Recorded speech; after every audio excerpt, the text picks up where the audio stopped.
উদ্ধাৰ হোৱা এনআৰচি নথিপত্ৰখিনি বটদ্ৰা প্ৰাথমিক স্বাস্থ্য কেন্দ্ৰত জমা ৰখা হৈছিল। 2022 চনৰ পৰা জমা ৰখা এনআৰচিৰ নথিপত্ৰৰ পৰা চুৰ কৰিছিল ইক্ৰামুল হুছেইন নামৰ লোকজনে। ঘটনাস্থলীত নগাঁও জিলা আৰক্ষী বিষয়া আৰু ধিংৰাজ চক্ৰৰ চক্ৰ বিষয়া সৌৰভ কুমাৰ দাস উপস্থিত হৈ তদন্ত আৰম্ভ কৰিছে।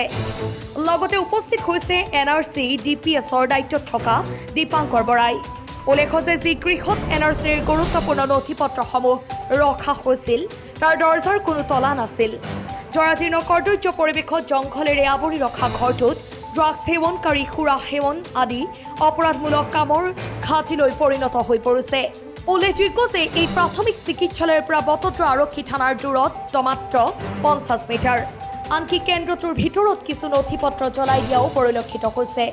তাকে লৈ স্থানীয় দল সংগঠন সচেতন লোকে প্ৰকাশ কৰিছে মন্তব্য। News desk report, Batadrava live. হয়, অতিকে আচৰিত এটা ঘটনা। ধিং চাৰ্কুলাৰ আণ্ডাৰত আপোনাৰ বটদ্ৰা প্ৰাথমিক স্বাস্থ্য কেন্দ্ৰৰ ভিতৰত যিটো আমি ক'বলৈ গ'লে এনআৰচি, আজি এনআৰচি লৈ পেলাই সমগ্ৰ ভাৰতবৰ্ষত এটা আপোনাৰ উত্তেজনাময় পৰিৱেশ সৃষ্টি হৈছে। এই সময়ত এনআৰচি যিমান নথিপত্ৰ আছিল, 4টা গাঁৱৰ নথিপত্ৰ, গোটেইখিনি নথিপত্ৰ যোৱাকালি এজন ব্যক্তিয়ে আপোনাৰ ঠেলাৰ মাজত কঢ়িয়াই লৈ গৈছে আৰু সেই ব্যক্তিজনক আপোনাৰ নগাঁও জিলাৰ জাজুৰী থানাত তেখেতক এৰেষ্ট কৰিছে। আমি আচৰিত হৈছোঁ যে যি অৱস্থাত এই নথিপত্ৰখিনি এনআৰচি নথিপত্ৰ ৰাখিছে, এই নথিপত্ৰ কিন্তু এই অৱস্থাত ৰখাটো একেবাৰে যুক্তি হোৱা নাই।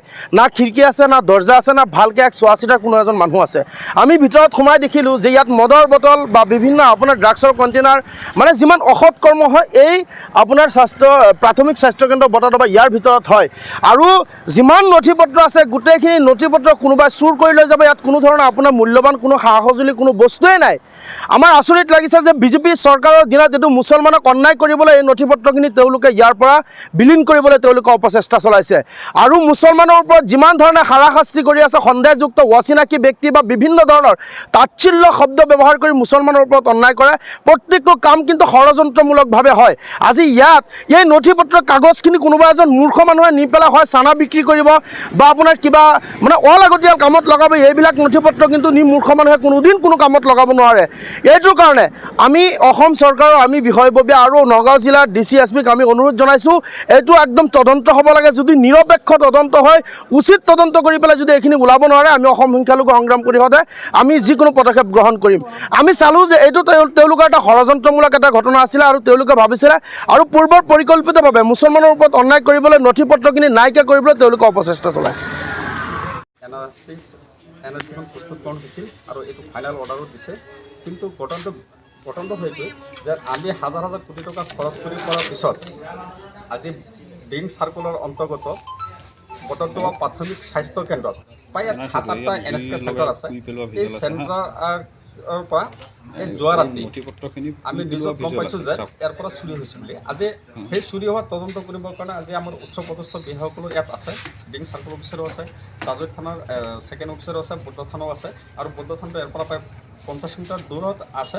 কিন্তু চবতকৈ দুৰ্ভাগ্য বিষয় এইটো হ'ল যে আজি এই লাখ লাখ টকা খৰচ কৰি পেলাই যি এনআৰচিখন প্ৰস্তুত কৰিছে আৰু যে তাত মানে ৰাইজে ইমান কষ্ট কৰি পেলাই যিখিনি ডকুমেণ্ট ছাবমিট কৰিছিল বা যিটো মূল হাতে লিখা কপিখন আছে, এই কপিখিনি প্ৰায় 100 কপি আজি ৰাইডিঙত ওলাইছে।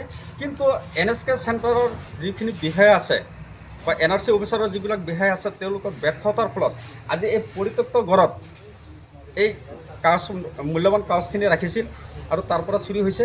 ইয়াৰ কাৰণে আজি আমাৰ যিটো এনআৰচিৰ অফিচাৰ আছে তেওঁলোকে দায়ী হয় বুলি আমি দাঁতিকৈ ক'ব পাৰোঁ। যদি এই কাগজখিনি কমচে কম নি পেলাই ধিং চাৰ্কুলত নি পেলাই জমা ৰাখিব পাৰিছে, কিন্তু তাত নাৰাখি পেলাই পৰিত্যক্ত ঘৰত ৰাখিছে, ইয়াৰ বাবে দায়ী আমাৰ এনআৰচি অফিচাৰসকল।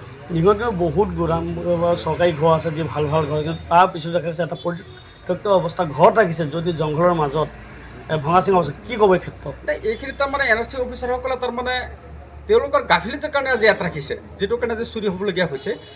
আমিতো আগতে কৈ আছোঁ এইটো মূল্যৱান এটা নথিপত্ৰ হয়, ভাৰতীয় নাগৰিকৰ এটা প্ৰমাণ পত্ৰ হয়। নাগৰিকত্ব প্ৰমাণ দিবৰ কাৰণে মানুহখিনিয়ে বহুত দূৰৰ পৰা আহি পেলাই যে কাগজ পাতি দি পেলাই পৰীক্ষণ কৰি পেলাই এনআৰচিত হেৰি কৰিছে, এপ্লাই কৰিছে, সেই কাগজখিনি হেৰাই যোৱাটো এটা দুৰ্ভাগ্যজনক ঘটনা। ইয়াত দেখা গৈছে যে নথিসমূহ জ্বলাই দিয়া হৈছে, কি ক'ব? জ্বলাই দিয়া হৈছে। এইটো- ইয়াতে দেখা গৈছে যে কোনোবাই খেৰো থৈছে, কোনোবাই মাছ ধৰা সঁজুলিও থৈছে। যদি এই NSK চেণ্টাৰত যদি আজিৰ তাৰিখত যে NRC অফিচাৰসকলে যদি কিবা এজন কৰ্মচাৰীক দায়িত্ব দিলে হয়, আজি যিটো পৰিস্থিতি হৈ আছে এইটো পৰিস্থিতি নিশ্চয় নহ'লে হয়। এইটোৰ কাৰণে আমাৰ NRC অফিচাৰে দায়ী। কিন্তু এই ক্ষেত্ৰত পূৰ্বেও কিন্তু আমাক সংবাদ মাধ্যমে সংবাদ পৰিৱেশন কৰিছোঁ, যি NRC ডকুমেণ্ট এনেকৈ পেলাই দিছিল, আমি সংবাদ পৰিৱেশন কৰিছোঁ, কোনো চৰকাৰী পইচা গান নৰিল, কি ক'ব এই ক্ষেত্ৰত? এইটোতো এটা বেয়া খবৰ এটা, যিটো তাৰমানে আজি আপোনালোকে ৰিপৰ্টাৰসকলে তাৰমানে ক'ত কিবা বেয়া হৈ আছে, কিবা আছে, এইটো ভাল খবৰ কাৰণে তাৰমানে আপোনালোকে নিজে সংবাদ মাধ্যমত জনাই আছে, কিন্তু সেইখিনি গুৰুত্ব নিদিয়াৰ ইয়াৰ দায়ী হ'ল NRC অফিচাৰসকল আছে।